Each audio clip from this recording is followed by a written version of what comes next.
adorei. Muito legal essa Ainda tá do jeito que eu deixei, eu tô vendo. Eu aumentei um pouquinho. eu também não, eu já É porque essa música deve ser de novo dele. né? Não sei onde, mas assim, eu não tava... Mas é muito legal essa letra aqui, ótima. O estrago vai ser pago pela gente toda, quer dizer, nós já estamos pagando o grande estrago, né? Vamos lá, Miguel. A preocupação com o meio ambiente caminha passos lentos no Brasil, porque existe uma preocupação maior em outras áreas, como a pobreza, ao contrário de alguns países desenvolvidos que sancionam leis e criam ações em prol dos problemas ambientais.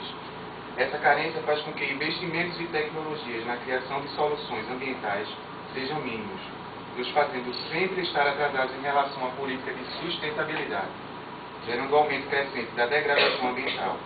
E a única forma de evitar esses problemas futuros de maiores proporções, além de legislações rígidas, é através da consciência global, consciência ecológica global. Tudo globo, né?